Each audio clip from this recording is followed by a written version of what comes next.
Bonsoir tout le monde. Alors, je ne sais pas si vous voyez mon écran. Si vous voyez mon écran, veuillez me signaler si c'est bon que vous voyez mon écran. Alors, pour question pratique, je souhaiterais que tous nous puissions éteindre nos micros pour que ça nous donne l'occasion de bien s'entendre pour qu'on ne puisse pas entendre les uns et les autres en même temps.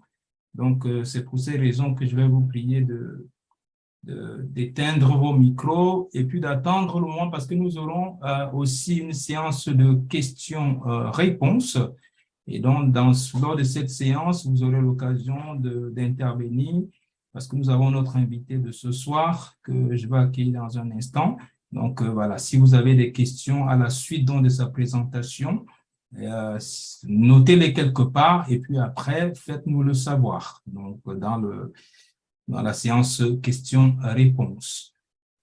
Donc voilà, et puis vous avez je vais vous envoyer, je vais mettre ça à votre disposition. Donc vers la fin donc, de notre webinaire, vous aurez un formulaire de renseignement. Donc ça vous permettra de noter votre nom, de noter le nom de votre entreprise, de noter également les informations de contact pour que vous soyez tenu informé de nos différentes activités.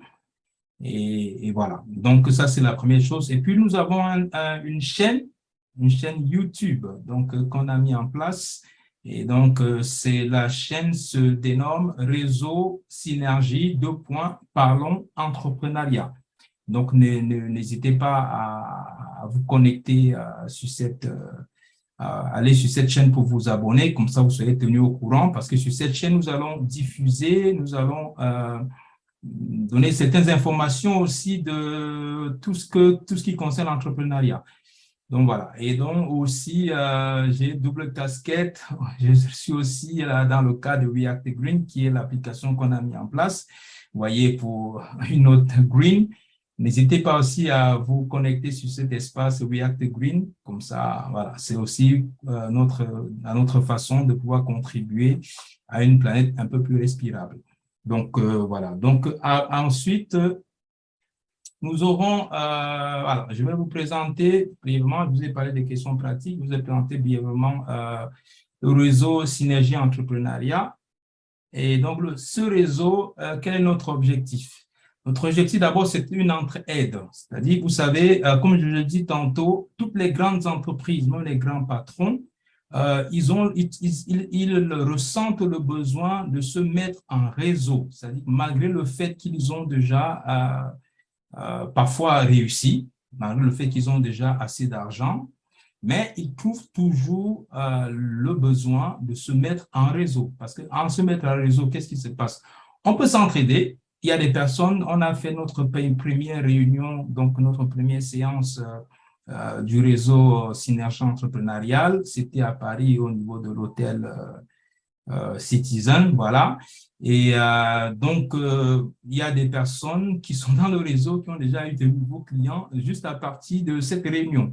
Donc, voyez, c'est aussi à ça que c'est un réseau. Un réseau, c'est aussi à la formation, parce qu'ici, il y a une chose qui est très importante. On met souvent l'emphase sur le projet, parce que quand une personne veut se lancer dans l'entrepreneuriat, on regarde souvent le projet. Ah, il faut que je fasse ceci, ah, il faut que je fasse cela. On a beaucoup d'idées, mais cependant, il y a une chose dont nous, au niveau de RSE, Réseau Synergie Entrepreneuriat, on va mettre en avant, c'est la formation. Parce qu'en même temps, on regarde en général le projet, mais il faut aussi regarder le porteur de projet. Il faut se focaliser sur le porteur de projet.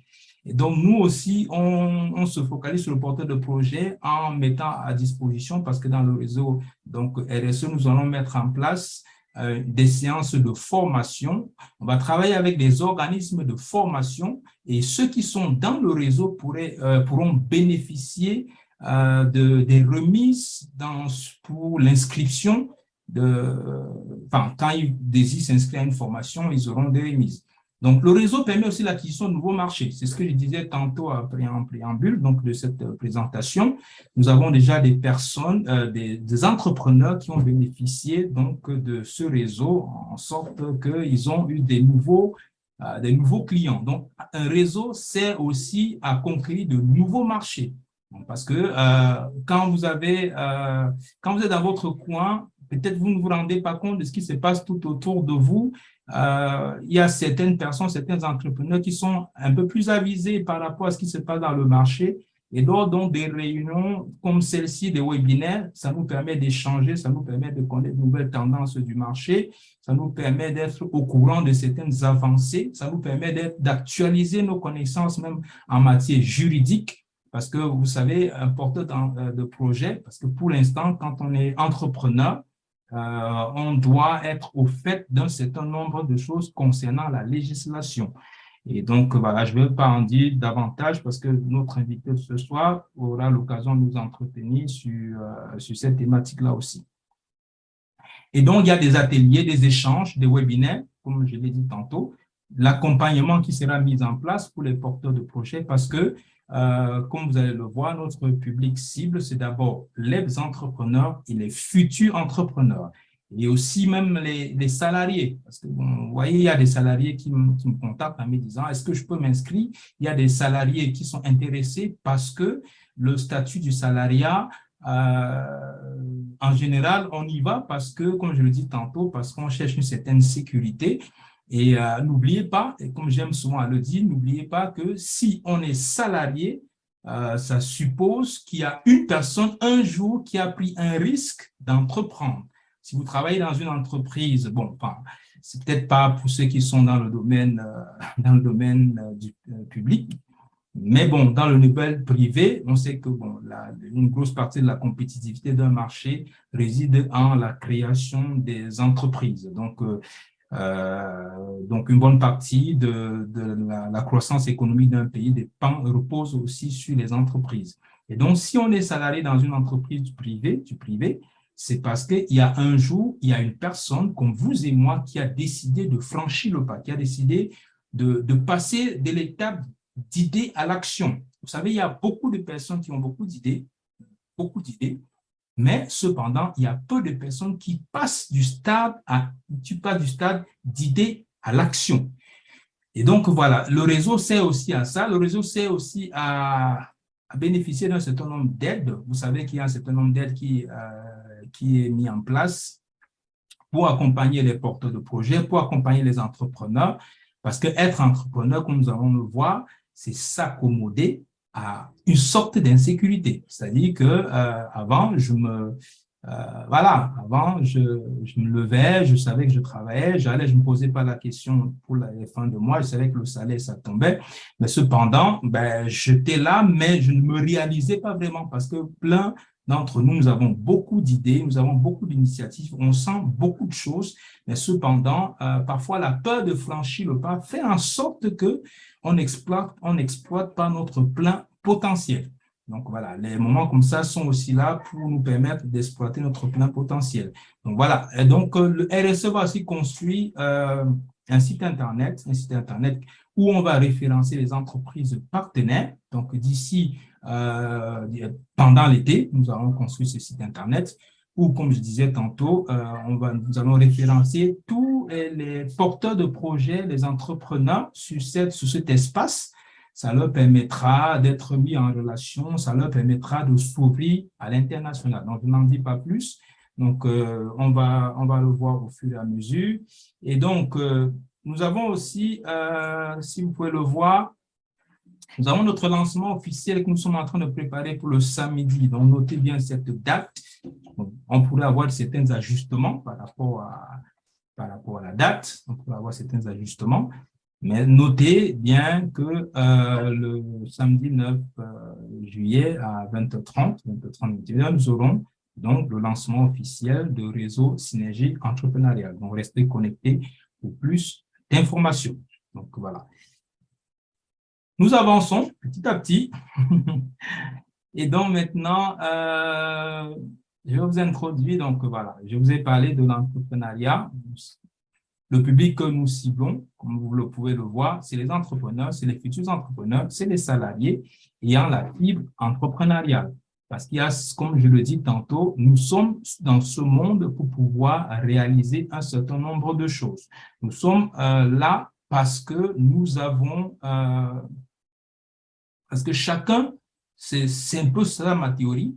Chacun est dans ce monde pour résoudre un problème, une problématique, pour pouvoir exploiter son plein potentiel, pour que ce plein potentiel puisse servir à l'intérêt commun. C'est-à-dire, par exemple, il a fallu bien un jour que quelqu'un se lance dans l'entrepreneuriat pour créer un ordinateur. C'est pour cela que nous avons aujourd'hui, nous pouvons donc communiquer via cet outil. Il a fallu que quelqu'un pense à cela un jour, il a résolu un problème. Donc, n'oubliez pas que chacun d'entre nous, en tant qu'individu, nous avons cette capacité, nous avons cette aptitude de pouvoir accomplir quelque chose dans ce monde. Nous avons cela en nous. Donc, c'est pour cela qu'en tant qu'entrepreneur, futur entrepreneur, et tous ceux qui sont salariés, qui pensent, qui ont ce type de pensée, le domaine de l'entrepreneuriat, elle est vraiment fait pour vous. Donc, n'oubliez pas, comme je le dis souvent, je le dis souvent tantôt, comme je l'ai dit même tout à l'heure, tout de suite là, c'est que on est entrepreneur, si on est salarié, c'est parce qu'il y a un entrepreneur qui a pris un risque un jour. Il ne faut jamais oublier ça. Il y a quelqu'un qui a pris un risque un jour. Pourquoi pas vous et moi prendre ce risque-là afin de résoudre une problématique. React Green existe aussi parce que React Green, je parle donc de notre casquette, mon autre casquette, donc de React Green. React Green existe aussi parce qu'il y a une problématique qu'on a ciblée au niveau du domaine de l'écologie, de la biodiversité, de la préservation de la faune et de la flore, que nous pensons pouvoir apporter aussi notre pied à l'édifice. Donc, chacun d'entre nous, tel que nous sommes, nous avons cette responsabilité. Donc, voilà, c'est le but pour nous, c'est de nous préparer, de donner les outils nécessaires pour que chacun de nous puisse davantage se peaufiner sa formation, l'information. Donc, ça concerne, comme je disais, les futurs entrepreneurs, même les entrepreneurs. Vous allez voir, au sortir de ce soir, l'un des objectifs, c'est que même en tant qu'entrepreneur déjà, que vous soyez outillés, que vous puissiez davantage vous amender, parce que tous les jours, on apprend, tous les jours, on grandit.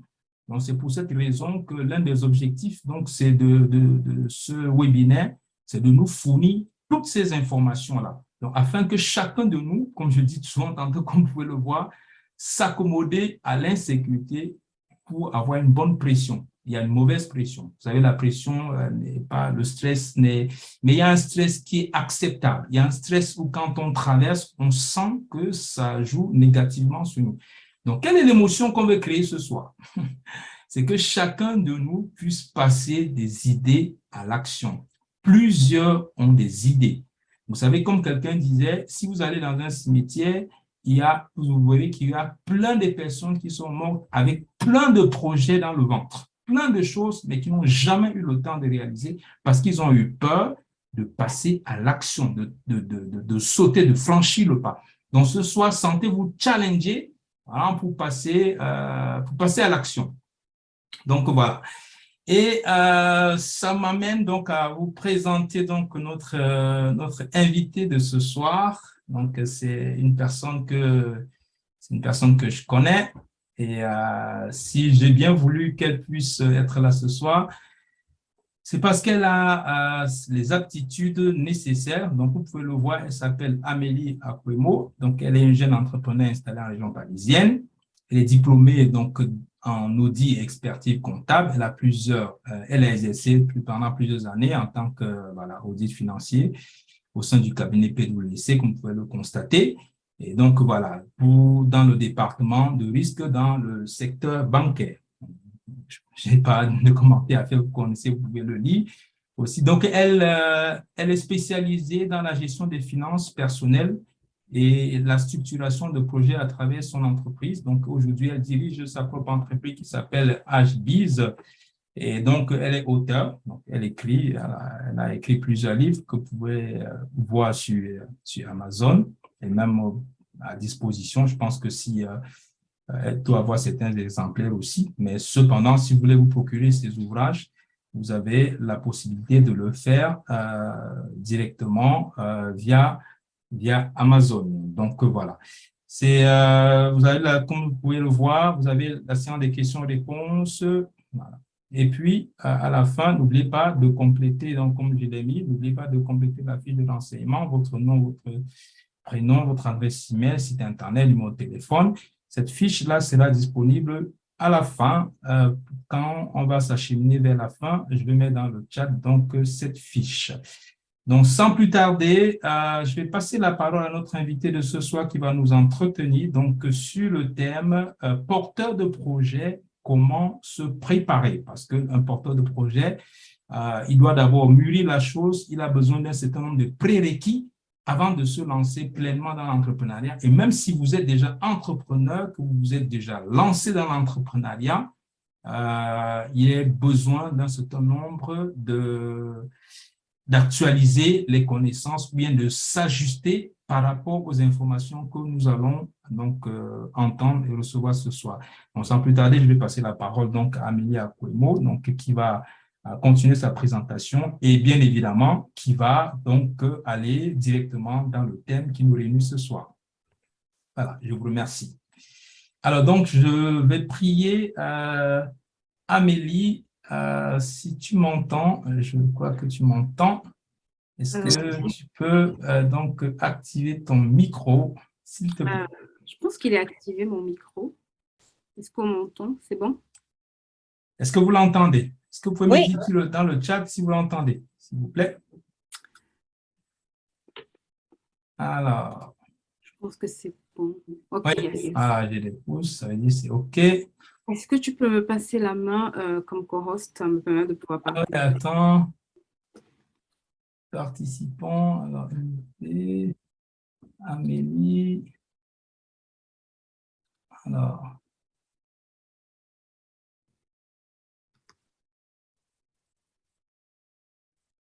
code. C'est bon, tu as la main? Yes, j'ai la main. Merci.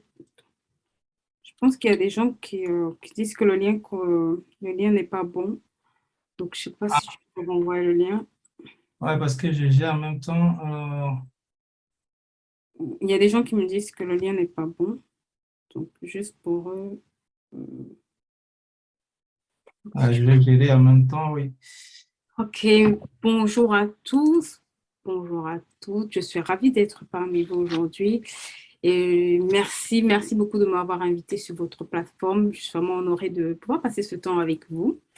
Pendant ce temps, on va essayer de discuter sur les grandes lignes d'un porteur de projet et j'espère apporter ma modeste contribution afin de pouvoir vraiment vous éclairer ou éclairer votre lanterne pour tous ceux qui sont porteurs de projet. Le but, c'est vraiment qu'à la sortie d'ici, que vous ayez des clés pour passer à l'action, que vous ayez des clés pour pouvoir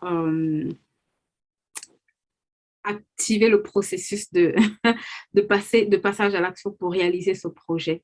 Donc, c'est vraiment, on va voir aujourd'hui comment se préparer quand on a un projet. OK. OK. On va voir comment se préparer quand on a un projet, right? Donc, quand on a un projet, il y a plusieurs étapes qui sont importantes à prendre en compte. Je n'ai pas mis toutes les étapes pour ne pas faire du bourrage, mais j'ai vraiment sélectionné quelques étapes qui, à mon avis, sont vraiment des étapes sur lesquelles, si vous vous appuyez, il y a de grandes chances que ça puisse vous aider à au moins correctement commencer à structurer le projet que vous portez. Il faut savoir que un projet, c'est comme un marathon, right? Et quand on veut courir un marathon, ça demande une préparation. Personne n'est assez fou pour se lever un matin et se dire, oups, bah, je vais courir les 100 000 kilomètres de Paris ou bien je vais faire les 40 kilomètres de Paris sans avoir eu une préparation. Donc, il faut savoir que votre préparation, la réussite de votre projet ou le succès de votre projet implique en grande partie la réussite de votre projet. Et j'ai envie de dire, au moins à 70%, la réussite de votre projet repose sur la préparation de votre projet. Et ce que je vais souligner, que vous soyez salarié, que vous soyez entrepreneur, il faut savoir que la préparation, c'est un processus qui ne s'arrête jamais. Ça veut dire que tant que vous entreprenez, vous êtes toujours en préparation. Pourquoi? Parce qu'il y a toujours un challenge, il y a toujours une étape à traverser. Il y a toujours un palier, en fait, en réalité, qu'on va franchir. Et ce palier-là représente un challenge. Ce palier-là représente toujours un inconnu. Ce palier-là représente toujours une montagne un peu, on va dire, à gravir. Et c'est vraiment un processus dans lequel, quand vous entrez, en réalité, vous n'en sortez jamais. Et on va le voir, en fait, d'où l'importance véritablement d'appartenir à un réseau, parce que c'est quelque chose qui va vous aider à garder le cap. C'est quelque chose qui va vraiment vous aider à pouvoir garder cette synergie de préparation en permanence. Donc, on se prépare parce que c'est un marathon, je l'ai dit, c'est vraiment un processus. C'est quelque chose qui va prendre plusieurs années ou bien qui va apporter des résultats sur plusieurs années. Donc, la préparation est extrêmement importante.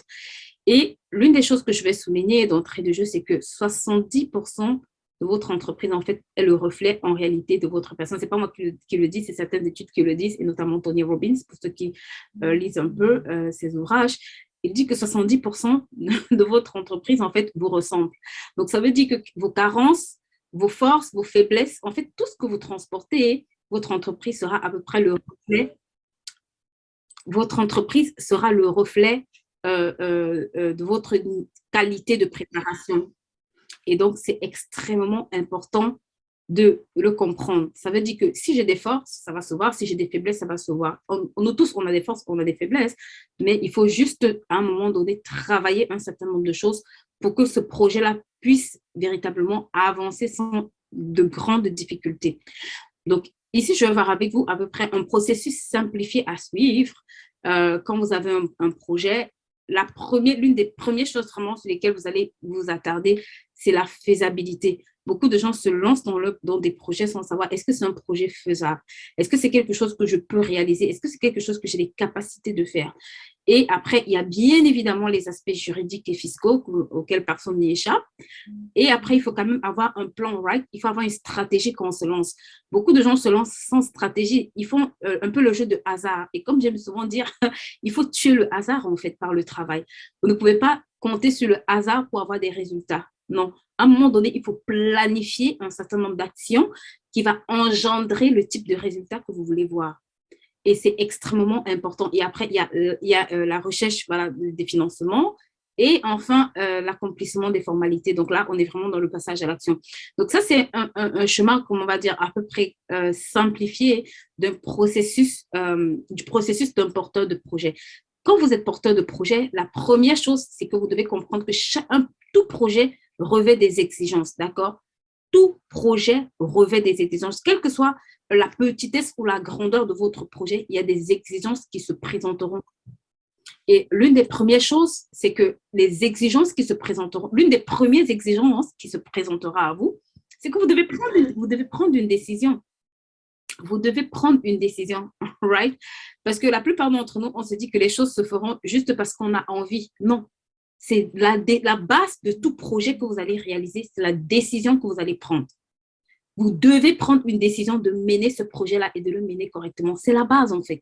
Parce que dans nos têtes, parfois, on n'a pas pris cette décision-là. Et puis, on se dit, bah, je vais essayer de faire et puis je vais voir si ça marche, ce que ça va donner. Non.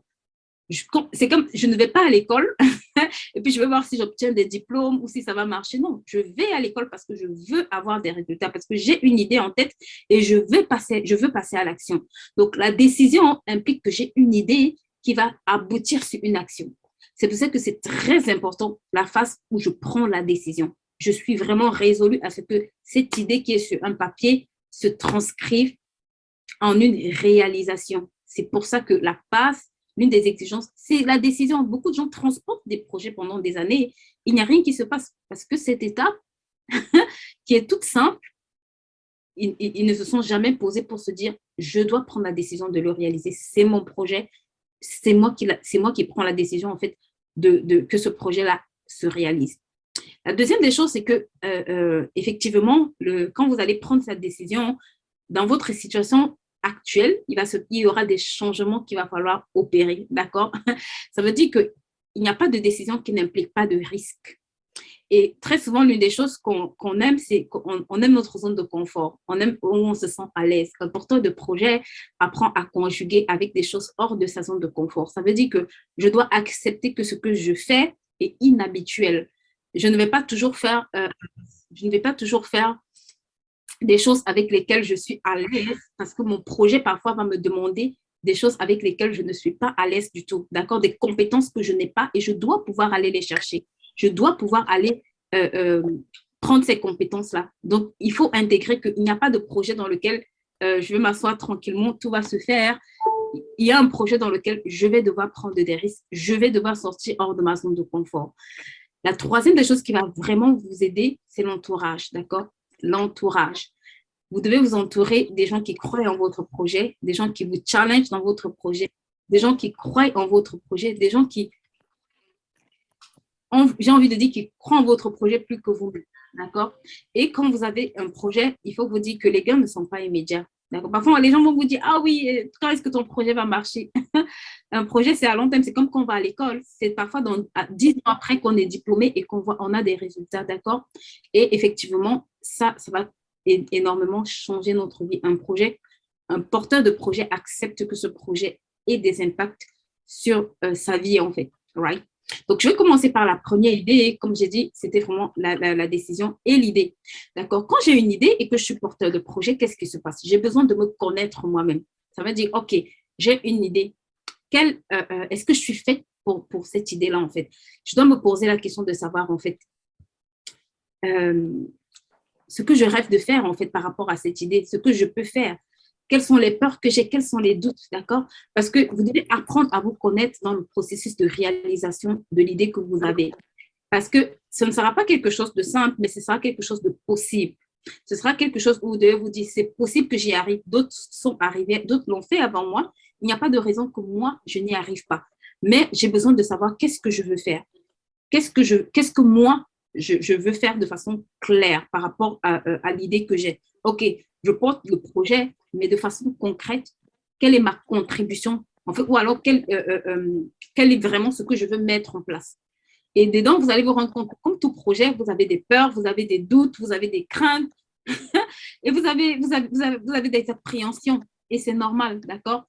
Pourquoi? Parce que ça va vous permettre en fait de faire ce petit travail qui est de regarder en fait à juste ces petites caractéristiques. OK, est-ce que ce projet correspond à ce que j'aime ou à ce que j'ai des facilités à faire? Ça veut dire, est-ce que ça correspond à des dons, des talents en fonction du secteur? Par exemple, vous allez vous rendre compte que ça peut être vos aptitudes, ce que vous faites habituellement, par exemple, de façon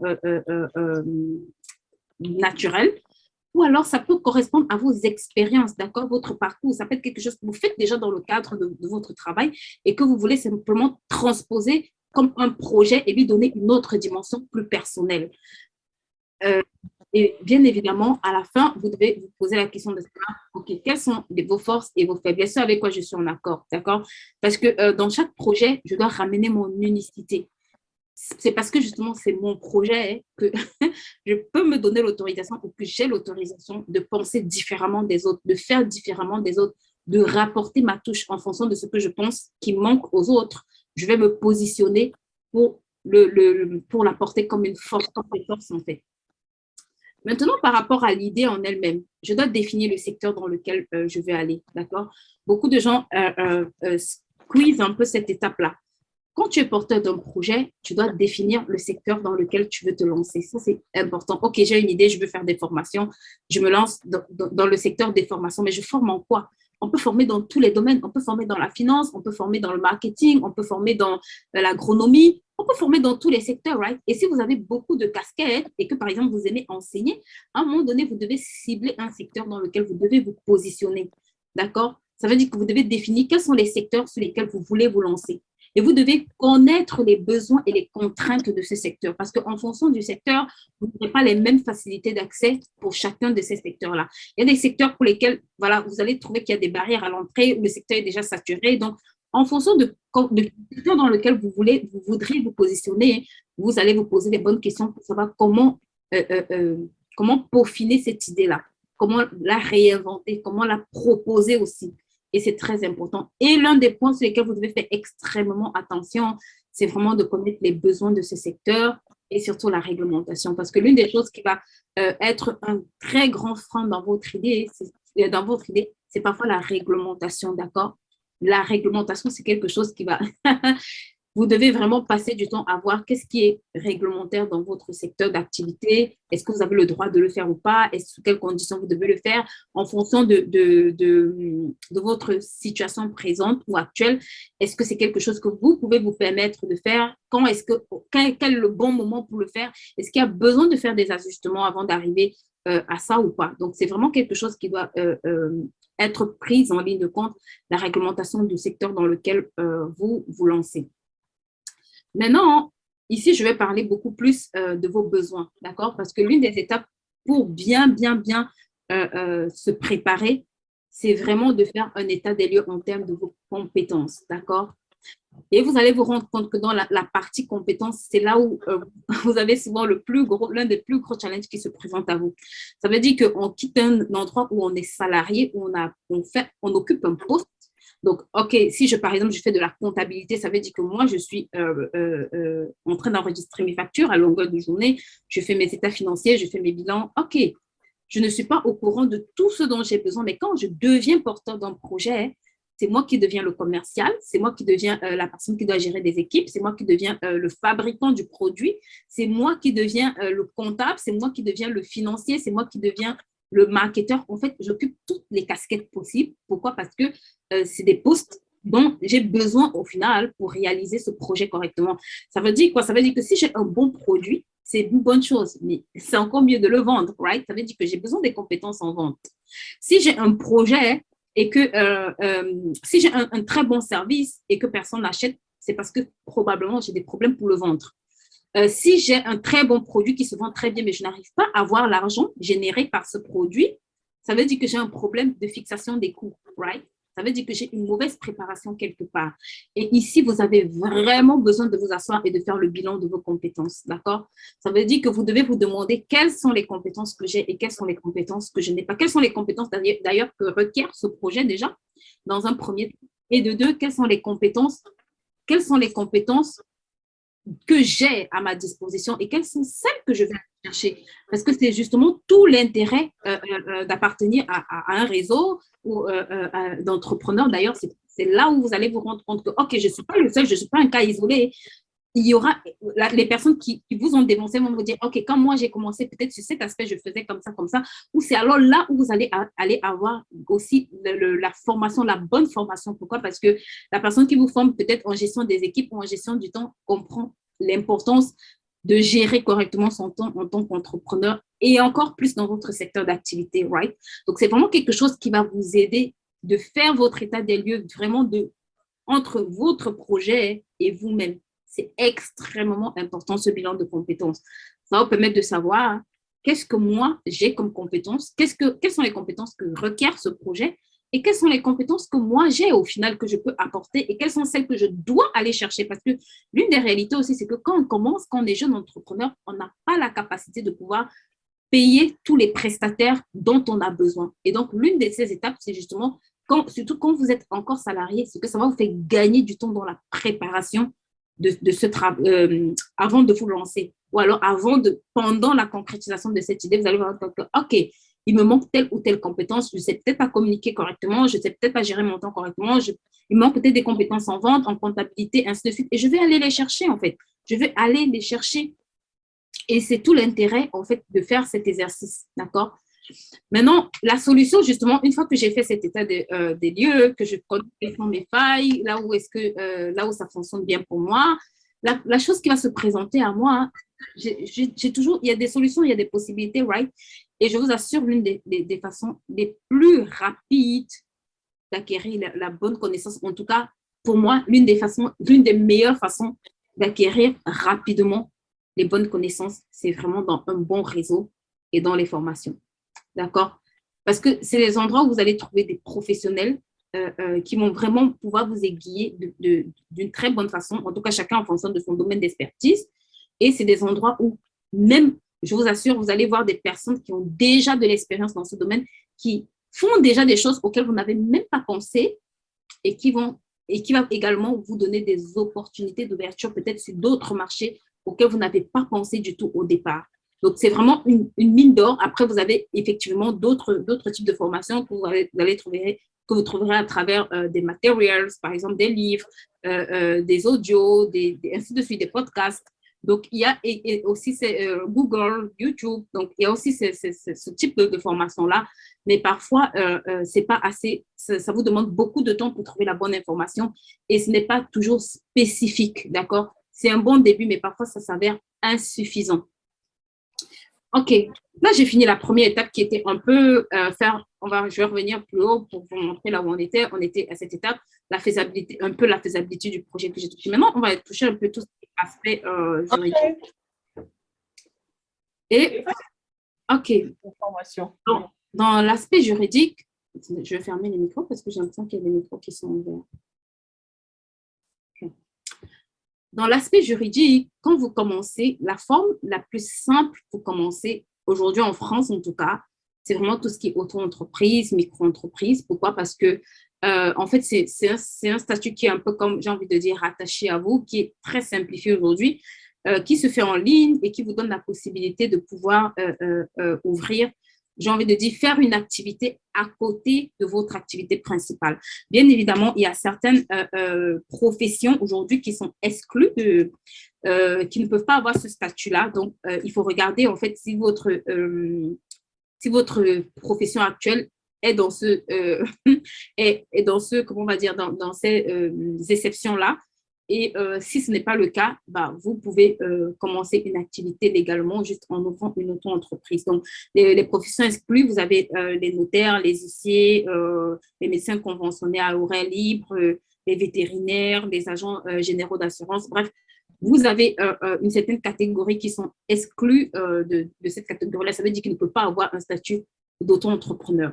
Maintenant, pour le reste, le statut d'auto-entrepreneur a cet avantage que bah, c'est vraiment très simplifié. Ça veut dire que vous n'avez rien d'autre à faire si ce n'est vraiment de déclarer sur le site de l'URSSAF votre chiffre d'affaires par trimestre ou par mois en fonction du choix que vous allez faire. D'accord?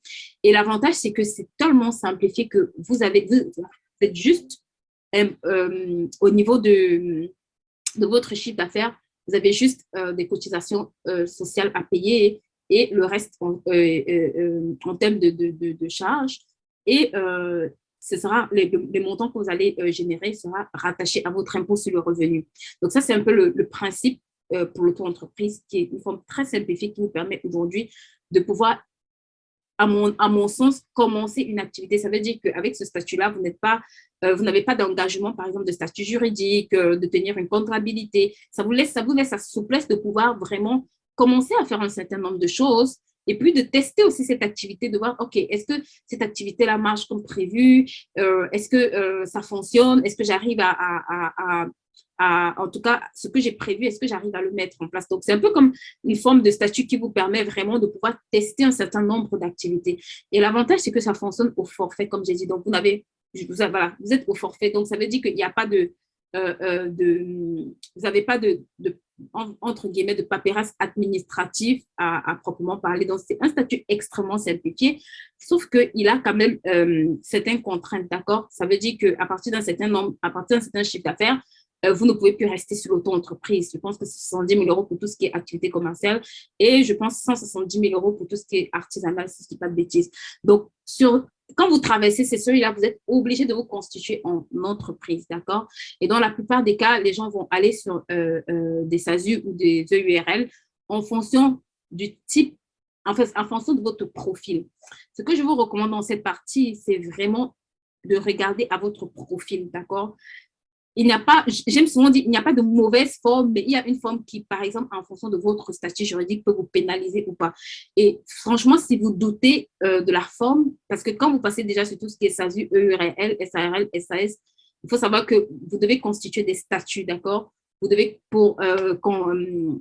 constituer des statuts et vous avez des obligations, en fait. Ça veut dire que vous devez tenir une AG chaque mois, chaque année.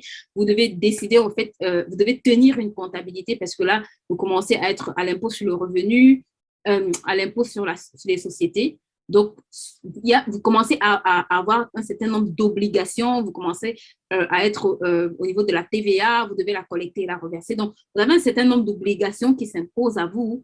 Donc, vous devez vraiment vous faire accompagner pour trouver la bonne forme juridique qui sied à votre profil. Il n'y a pas de forme juridique mauvaise en soi, mais il y a juste une qui peut être désavantageuse en fonction de mon profil ou alors en fonction du niveau de mon activité ou pas. Donc, c'est quelque chose d'extrêmement important sur lequel un porteur de projet doit vraiment prendre le temps de se poser et de se demander en fonction de ma situation, en fonction de ma situation, quel est le bon statut juridique que je dois avoir. Ça, c'est extrêmement important. La chose que vous devez également aussi faire, c'est votre marché, d'accord? Vous devez analyser votre marché. Beaucoup de gens se lancent sans analyser leur marché, d'accord? Et c'est quand même une erreur pour moi. Pourquoi? Parce que c'est un marché sur lequel tu vas aller.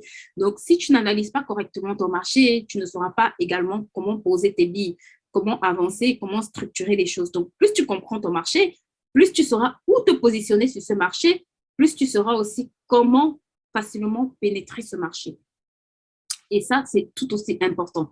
Donc, ici, je vais vous parler un peu là où vous pouvez trouver des données pour faire vos études de marché. Donc, vous avez l'ODIL, qui est l'outil d'aide au diagnostic d'implémentation locale. Donc, vous allez voir, c'est vraiment quelque chose qui va vous aider pour les projets d'implémentation locale. Ça veut dire, par exemple, si vous allez vous implanter localement en France, vous allez pouvoir trouver des informations. Donc, l'INSEE le décrit comme un outil permettant de sélectionner plusieurs activités ou produits associés dans le secteur du commerce, de l'artisanat, des services aux particuliers. Donc, c'est vraiment pour les activités locales. Si vous voulez ouvrir une boutique, voilà, des trucs en local, c'est une très très bonne base de données. Donc, vous avez UbiFrance pour tout ce qui est études de marché à l'export. Donc, pour tous ceux qui veulent ouvrir des sociétés hors de la France, c'est vraiment une base de données qui va vous donner de très, très bonnes informations. Voilà, qu'est-ce qui se vend bien hors de la France, quelle est la réglementation, l'implémentation des projets, l'appel aux offres, voilà. Donc, vous avez l'INSEE. Je crois que tout le monde ici sait ce que c'est que l'INSEE, c'est l'Institut national de statistique et d'études. C'est vraiment une mine d'or en termes de data, de données. Donc, ça vous permet d'obtenir de nombreuses indications sur les consommations, le pouvoir d'achat, la démographie. Voilà, vous allez également trouver les statistiques par région, par ville. Bref, vous allez vraiment avoir de bonnes informations. Et en dernier, vous avez Google, right? Qui va vraiment vous permettre de connaître respectivement voilà, des mots-clés. Par exemple, si vous faites telle ou telle autre activité, quels sont les mots-clés, où est-ce que vous pouvez vous concentrer, qu'est-ce qui est le plus recherché dans ce secteur. Donc, c'est vraiment quelque chose qui va vous aiguiller au départ, ces bases de données-là, si vous les utilisez correctement. D'accord? Donc, c'est vraiment des pépites d'or dans lesquelles vous devez aller fouiner de temps en temps. Maintenant, pour bien analyser son marché à proprement parler, vous devez décrire précisément votre activité. D'accord? Ça veut dire, OK, j'ai l'idée en tête, ça c'est bien. Maintenant, je dois la poser en fait. Je dois me dire, OK, qu'est-ce que je dois faire? En fait, qu'est-ce que je recherche réellement? Des biens et des services, je vais produire à l'exploitation, qu'est-ce que je vais vendre? Bref, quel est le type de prestation réelle que je vais donner? Déjà, on a parlé du secteur en amont, maintenant je vais savoir qu'est-ce que je fais, qu'est-ce que je vais proposer comme activité. D'accord?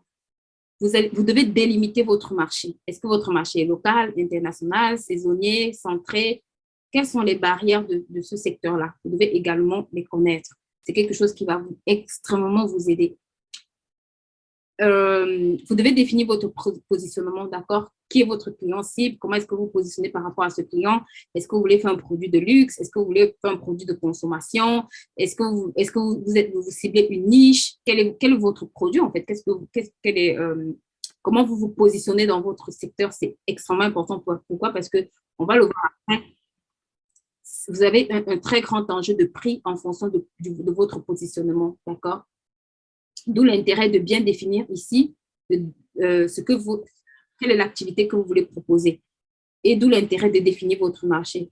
Parce que, vous voyez, il y a certains produits, je vais prendre un exemple pour être peut-être concret. Vous voyez, il y a certains produits de luxe aujourd'hui, par exemple, si je reprends par exemple tout ce qui est Chanel, Louis Vuitton, je ne sais pas s'ils ont des boutiques en Afrique. Leur marché, vous allez voir, c'est vraiment, ils ont ciblé leur marché. Leur marché, c'est l'Europe et beaucoup plus l'Asie. Même aux États-Unis, ils ne sont pas hyper présents. Je veux dire, ce n'est pas là où ils concentrent leur présence. Mais en Europe, ils ont une forte présence. Et en Asie, en fait, aussi, bon, la plupart des Asiatiques, d'ailleurs, achètent ici. Mais vous allez voir que c'est vraiment, ils ont vraiment un marché. Louis Vuitton a vraiment un très gros marché national. Et pourtant, c'est des internationaux qui achètent, mais ils ont vraiment un très grand marché national, en fait. Et ils se sont positionnés comme un produit de luxe. Donc, au niveau du positionnement, ils savent qui ils recherchent, en fait. Ils ne sont pas en train de tâtonner. Louis Vuitton, c'est qu'ils cherchent des gens qui veulent des sacs de qualité, qui veulent acheter un sac qui a, entre guillemets, un certain positionnement, une certaine qualité, une certaine référence, peut-être certains matériaux aussi. Donc, c'est très important, en fait. Et après, effectivement, vous devez évaluer votre idée, d'accord? Ça veut dire qu'une chose, c'est de me dire, OK, je vais faire un sac de luxe, je vais me positionner sur le marché français, je vais me positionner comme un produit de luxe. Mais OK, quels sont les objectifs que je vise, d'accord? Quels sont les objectifs? Quels sont les besoins? Parce que, OK, si je vais faire un sac, par exemple, Louis Vuitton, j'ai probablement besoin du cuir de bonne qualité. J'ai probablement besoin peut-être de certains types de matériaux qu'ils utilisent. Quelles sont les contraintes? Est-ce que ces matériaux-là sont disponibles? Est-ce que je dois les ramener de l'extérieur? Est-ce que j'ai assez de main-d'œuvre pour les produire en local? Et ainsi de suite, et ainsi de suite. Donc, c'est vraiment de façon synthétique une évaluation de votre marché que vous devez faire, d'accord? En fonction de l'idée que vous transportez. Voilà, vous avez fini de regarder sur les bases de données. Maintenant, vous analysez votre marché, d'accord? Ça vous permet de vous poser. Quand vous avez fait ça, il faut que vous arriviez à faire ce qu'on va appeler un business model, right? Un business model, c'est quoi? Un business model, c'est vraiment un modèle économique en français, est un concept qui permet à une entreprise de gagner de l'argent. Donc, c'est vraiment les moyens par lesquels vous allez gagner de l'argent, pour faire simple, en fait. J'ai mon idée, j'ai l'idée de départ, j'ai analysé l'idée, j'ai structuré l'idée. Maintenant, comment concrètement est-ce que je vais pouvoir générer de l'argent avec cette idée? C'est ce qu'on va appeler un business model, right? Donc ici, je vais m'attarder sur tout ce qui est coûts, canaux de distribution, relations clients, les partenaires, right? Donc c'est vraiment ici que je vais aller tisser mes stratégies, en fait. OK, comment est-ce que je vais distribuer? Louis Vuitton ne se trouve pas dans toutes les boutiques de France. Les prix de Louis Vuitton ne sont pas les mêmes que les prix d'un sac Bershka. La relation client, quand vous arrivez chez Louis Vuitton, vous n'êtes pas accueilli de la même façon que quand vous allez chez Zara. Donc, c'est vraiment des choses extrêmement importantes qui vont permettre à votre produit de se différencier et de décoller aussi sur le marché que vous visez. D'accord? Ensuite, ça, je fais vraiment les chemins simplifiés. Hein. Ici, vous devez aussi vous attarder sur un business plan, right? OK. Ça, c'est vraiment l'étape où tout le monde, personne ne doit squeezer cette étape-là. Tout le monde doit avoir un business plan. Pourquoi? Parce que c'est votre plan d'affaires, d'accord? Un business plan, c'est votre plan d'affaires. Donc, c'est la déclinaison concrète, vraiment chiffrée de votre business model, d'accord? C'est que j'ai décidé que je vais vendre à tel montant. OK. Maintenant, ce montant-là, j'ai décidé que je vais produire, j'aurai des partenaires. Où est-ce que je dois aller les chercher? D'accord? Donc, je vais commencer, où est-ce que je dois aller chercher cet argent? Cette partie, ici, bon, j'ai défini un peu le produit parce que dans la partie business plan, c'est juste une étape où vous devez, ça inclut le business model plus les éléments produits en lui-même. Ça veut dire que vous devez bien évidemment décrire, OK, je vais vendre des sacs, je vais vendre des bagues, je vais vendre des chapeaux, ainsi de suite, ainsi de suite. Mais je vais plus m'attarder sur la partie financière, qui est un peu celle qui m'intéresse beaucoup plus pour les porteurs de projets. Pourquoi? Parce que ça va vraiment vous aider à comprendre des notions très, très, très importantes. La partie financière d'un business plan, vous devez la faire sur au moins 3 à 5 ans dans l'idéal. Pourquoi? Parce que ça va vous permettre de voir est-ce que vous êtes en mesure de supporter ce projet-là sur fonds propres? Est-ce que vous avez besoin des partenaires? Est-ce que vous avez besoin des investisseurs? Est-ce que vous avez besoin des associés pour votre projet? Et c'est extrêmement important. Pourquoi? Parce que si vous avez, par exemple, un projet d'acheter une forêt qui coûte 2 millions d'euros et que vous n'avez, par exemple, que 100 millions d'euros, vous, vous doutez bien qu'il va falloir trouver de l'argent pour réaliser ce projet, right? Donc, c'est sur cette partie-ci que je vais me poser les bonnes questions financières de mon projet. Ça veut dire que je vais prendre le temps de faire un bilan prévisionnel sur 3 ans. Je vais prendre le temps de faire un compte de résultats prévisionnels. Ça veut dire qu'est-ce que je compte vendre, qu'est-ce que ça va me coûter sur les 3 années. Je vais faire un plan de financement. Je vais peut-être expliquer pour qu'on comprenne bien. D'accord? Le bilan prévisionnel, c'est vraiment un bilan, c'est une figure à un instant donné de votre entreprise. C'est vraiment ça. C'est une figure chiffrée de votre entreprise en termes d'actifs et de passifs. Donc, en gros, voilà. Je ne sais pas comment expliquer de façon simple, Mais un bilan, ça se constitue d'un actif et d'un passif. Ça veut dire de l'argent dont j'ai besoin et de ce que je vais en faire, pour faire simple. De l'argent dont j'ai besoin et de ce que je vais faire de cet argent. Donc, vous devez présenter ce tableau-là sur 3 années, d'accord? Maintenant, le compte de résultat, quant à lui, c'est quoi? Le compte de résultat, c'est OK, je vais avoir un résultat chaque année. Comment est-ce que je vais faire pour avoir ce résultat-là? Ça veut dire que j'ai besoin de vendre un certain nombre d'articles. OK, je me dis que mon projet va me générer 100 000 euros, 200 000 euros, 300 000 euros, 400 000 euros sur 5 ans. Mais sur la première année, si j'ai l'intention de faire 100 000 euros, où est-ce que je vais aller? Qu'est-ce que je dois vendre? Quels sont les produits, les prestations et à combien je vais les vendre pour obtenir mes 100 000 euros? Ça, c'est vraiment ma vente, d'accord? Donc, ça, c'est votre compte de résultat. Vous avez la partie produit et vous avez la partie charge.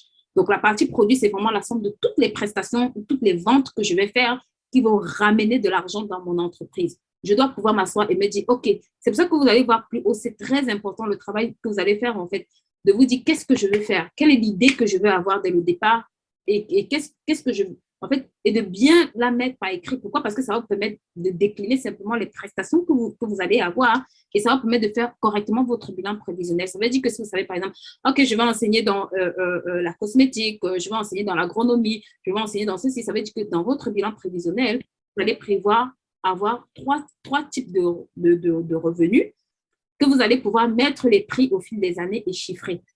Ça vous engage également à poser des actions concrètes derrière. Ça veut dire que quand je monte un bilan et que je vais peut-être le présenter, quand je fais un compte de résultat et que je vais présenter à des associés, je ne vais pas mettre des chiffres bidons en fait.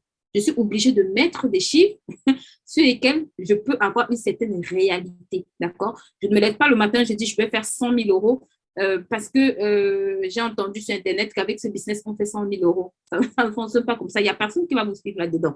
Je me lève le matin, je dis que je fais 100 000 euros parce que j'ai un certain nombre d'actions qui me permettent de générer ces 100 000 euros-là que je vais décliner dans mon compte des résultats prévisionnels.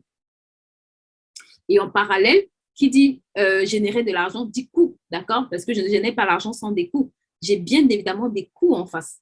Donc, quels sont les coûts que j'aurai en face qui vont me permettre de générer ces 100 000 euros-là? Je vais les mettre dans mes charges. Ça veut dire j'ai besoin, par exemple, d'Internet, j'ai besoin de loyer, j'ai besoin... Tout ce dont j'ai besoin, ça va représenter des charges. Et en face, tout ce que je vais générer, ça va représenter des revenus ou du chiffre d'affaires, comme d'autres vont l'appeler. Et donc, ça va vous permettre de voir sur les 3 années, est-ce que vous serez déficitaire, est-ce que vous serez excédentaire? Pourquoi? Parce que si je suis excédentaire, il faut bien que j'aille trouver de l'argent pour fonctionner, right? Et en général, les premières années, pour des grands projets, il se peut que vous soyez très souvent déficitaire. D'où l'importance de faire un plan de financement, right? Et c'est très important. Si vous ne faites pas de plan de financement, vous ne saurez pas si vous avez besoin d'argent ou pas. Et le plan de financement, lui, il est différent des 2 autres. Pourquoi? Parce que le plan de financement, c'est là où vous allez vous poser les questions. OK, il me faut par exemple du matériel, il me faut un logiciel, il me faut tout ça. Comment je le finance? D'accord? C'est la question du comment je vais le financer en fait. Donc, dans votre plan de financement, quand vous allez présenter aux investisseurs, ils vont comprendre que, OK, ici, là, il a besoin de tant. Pourquoi? Parce que c'est ça qui va lui permettre d'acheter le matériel, qui va lui permettre de pouvoir générer des résultats attendus. Et bien évidemment, il y a le plan de trésorerie qui est ô combien important, extrêmement important d'ailleurs. Pourquoi? Parce que dans le plan de trésorerie, c'est là où je vais aller savoir quels sont mes besoins. Vous entendez souvent parler de besoins à fond de roulement, en fait. Ça veut dire qu'au jour le jour, j'ai des fournisseurs en face et je n'aurai pas toujours des entrées. D'accord? Donc, en fonction de comment mon activité, l'argent entre et ça va sortir, j'ai besoin de savoir vraiment day by day de combien j'ai besoin, de ce qui entre et de ce qui sort. Et là, je suis dans ce qu'on va appeler un plan de trésorerie. Et c'est des choses que la banque va regarder ou que vos investisseurs vont regarder avant de se dire, OK, ça, c'est un projet viable. Pourquoi? Parce que si tu présentes un projet à quelqu'un qui est sur 10 ans déficitaire, qui ne génère pas d'argent, qui n'a pas de perspective de générer d'argent, vous et moi, on est d'accord que personne ne va investir dedans, right? Donc, c'est vraiment des données, même si ce n'est pas pour les banquiers, pour vous-même, Parce que quand vous êtes porteur d'un projet, parfois vous êtes encore salarié, vous avez besoin de vous préparer longtemps à l'avance. Ça veut dire que si je sais que j'ai un projet, par exemple, qui va me demander 30 000, 40, 50 000 euros, il y a des sacrifices que je dois commencer à faire quand je suis salarié. Ce n'est pas quand j'ai fini ma période de salariat ou alors ce n'est pas un matin quand je me réveille et que je me dis, bah, tiens, il est temps que je réalise ce projet-là, que je dois commencer à me dire, ah bah tiens, il me faut de l'argent. Non, c'est parce que j'ai préparé ce projet et que je sais qu'il me faut à peu près 10 à 15 000 euros peut-être la première année pour fonctionner correctement, que je sais que à partir d'aujourd'hui, je dois commencer à gérer, à avoir une gestion des finances différente parce que la banque ne vous prêtera pas tant que vous-même. En grande partie, vous ne mettez pas la main dans la poche. Ça, c'est la réalité des banques, en tout cas en France, d'accord? Il faut savoir que la banque ne vous suit pas quand vous-même dans votre projet, vous ne mettez pas 1 euro ou très, très peu. Et même les investisseurs, si quelqu'un vient voir et me dit j'ai un bon projet, la première chose que tu vas lui demander, toi-même, tu as mis combien dedans, ce qui est totalement logique. Donc, c'est vraiment des éléments sur lesquels la banque va prendre le temps de regarder et avant de vous accompagner ou pas. Donc, aujourd'hui, en France, vous avez aussi des programmes d'accompagnement que vous allez trouver, par exemple, au niveau du CIC. Dans chaque région, vous avez les CIC qui peuvent vous accompagner. Vous avez également des programmes gouvernementaux que vous pouvez rapprocher également. Normalement, au CIC, ils vous donnent la liste des programmes partenaires, mais sincèrement, ce n'est pas toujours, en fonction du projet, en tout cas, ils peuvent prendre en charge ou alors ils peuvent vous permettre de profiter de certaines formations, mais ce n'est pas voilà, en fonction de votre besoin. Parfois, ça peut y répondre ou pas. Donc, pour atterrir un peu dans cette phase de préparation, pour ne pas être plus long que le temps qui m'a été imparti, il faut savoir qu'un bon projet repose à 80% sur votre état d'esprit, d'accord? Vous allez toujours entendre le mindset, le mindset, le mindset. En réalité, 80% de votre projet repose sur la façon dont vous le concevez, sur la façon dont vous le préparez, sur la façon dont vous le planifiez, sur la façon dont vous vous entourez, en fait, sur la façon dont vous la préparation en avant qu'elle s'exécute. Et j'aime beaucoup cette phrase de Tony Robbins qui dit « Il n'y a pas d'échec, il n'y a que des résultats ». Ça veut dire que quand je me positionne pour réaliser un projet, je ne pars pas avec la mentalité d'échec, en fait, parce que quoi qu'il arrive, je suis déjà gagnant. Quoi qu'il arrive de ma situation d'hier, j'ai déjà progressé. J'ai déjà appris quelque chose. Je me suis déjà frottée à quelque chose d'inhabituel. J'ai déjà essayé. En fait, donc, je suis déjà gagnant en fait d'une expérience que je peux reproduire. J'ai déjà essayé, par exemple, une méthode qui n'a pas marché, ou bien qui n'a pas fonctionné, mais ce n'est pas grave. Je peux recommencer en me disant que j'ai failli ici, ici, ici. Et c'est mieux que quelqu'un qui n'essaie rien du tout. Parce que, comme Séverine le disait tout à l'heure, la réalité, c'est que vous profitez de l'opportunité que quelqu'un vous a donnée, right? Quelqu'un a essayé un jour, il s'est dit, OK, enough, je vais quitter de mon état pour pouvoir changer de côté et proposer quelque chose. Donc, à partir du moment où vous ne vous positionnez pas comme quelqu'un qui propose, vous êtes forcément un consommateur. Et tant que vous consommez, j'ai envie de dire, il n'y a pas de possibilité en fait que la roue s'inverse. Par contre, à chaque fois que vous allez essayer, vous vous donnez automatiquement l'opportunité de vous positionner du côté inverse. Ça veut dire d'être celui qui apporte une solution et non celui qui juste va consommer la solution de l'autre. Et c'est extrêmement important dans l'entrepreneuriat de se dire que ce qu'on fait n'est pas inutile en fait. Si aujourd'hui vous vous levez pour aller travailler chaque matin, c'est parce que quelqu'un a besoin de vos services. Donc, les projets que vous transformez en vous, ça va répondre aux besoins de d'autres personnes.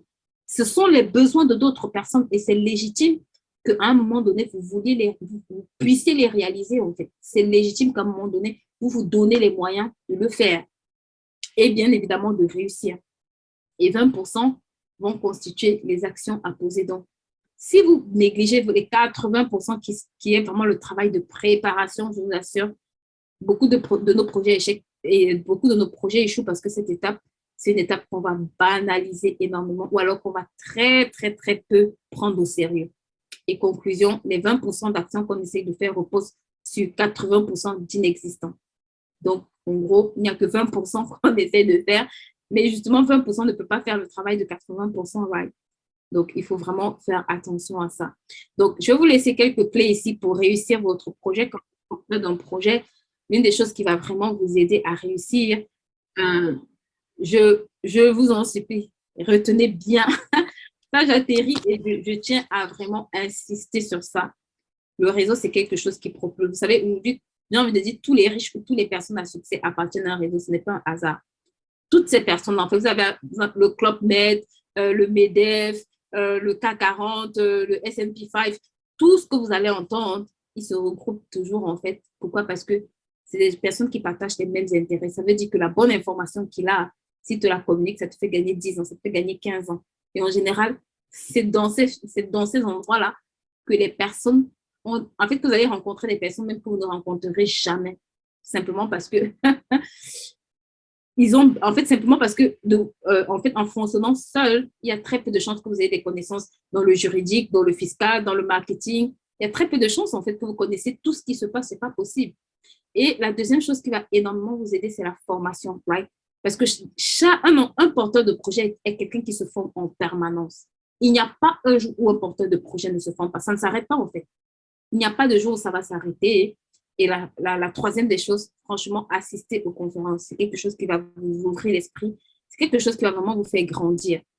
Et je vais atterrir en parlant de la croissance perpétuelle. Vous devez grandir tout le temps, dans tous les domaines, autant que possible. Que ce soit au niveau des langues, de n'importe où, apprenez. Ça va vous aider, en fait. Et c'est l'une, justement, des choses que le réseau va vous permettre de faire, le training, right? Que ce soit en termes de coaching, d'enseignement, de connaissances, d'aptitude, de développement, d'expérience, de partage d'expérience ou d'apprentissage. C'est vraiment quelque chose que vous serez vraiment... En fait, vous allez gagner énormément de temps. Ce sera just like fast, quoi. Donc, voilà. Merci à tous pour votre attention. En tout cas, merci beaucoup d'avoir été là. Merci pour votre présence. Merci à chacun d'entre vous. Et sur ce, je vous souhaite une très, très bonne soirée. Je vous dis à la prochaine avec le réseau Synergie Entrepreneuriat. Parlons business, parlons entrepreneuriat. Bonne soirée à chacun. Merci. Au revoir.